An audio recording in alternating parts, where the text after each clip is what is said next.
السلام عليكم. 4 أنواع جبن ممنوع تدخليها بيتك ولا تأكليها لولادك، صحتك وصحتهم وصحة جوزك أمانة، أمانة، صحتك أمانة. 4 أنواع جبن ومعظمنا للأسف بناكلهم، وأنا كان في بيتي للأسف برضو بياكلوهم. أولا وأخطرهم هي الجبنة الرومي، سواء قديمة سواء جديدة سواء متوسطة. التلاتة دول فيهم نسبة ملح ونسبة زيوت مهدرجة عالية جدا ونسبة فات عالية جدا، فده بيأثر عليهم في حاجات كتير قوي، وهقول لك ايه البديل. تاني نوع من الجبنه الجبنه الفيتا. تالت نوع من الجبنه الجبنه الشيدر، ودي كارثه. طيب الرابع الجبنه الكريمي، اصلا معظمها بتتعمل من زيوت مهدرجه ولبن غير طبيعي وغير صحي.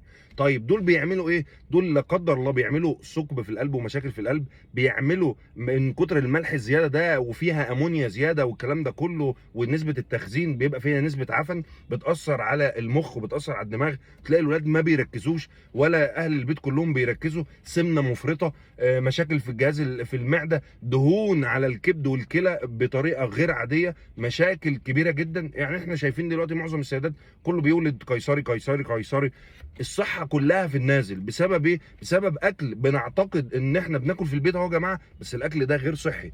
طب ايه البديل؟ هل كل حاجه وحشه والجبن كلها وحشه؟ لا، الجبنه لازم نجيبها جبنه طبيعيه 100%، ويبقى اللبن ده لبن طبيعي 100% اللي بيتعمل منه الجبنه. فاكرين اهلنا زمان يجي يقول لك انا هاخد شرش اللبن واعمل منه الجبنه الطبيعي اللي هي 100% طبيعيه؟ هو دي افضل جبنه، ام ملح قليل بدون زيوت مهدرجه. هي دي افضل شيء ان احنا نديه لاولادنا وناكله احنا في بيوتنا.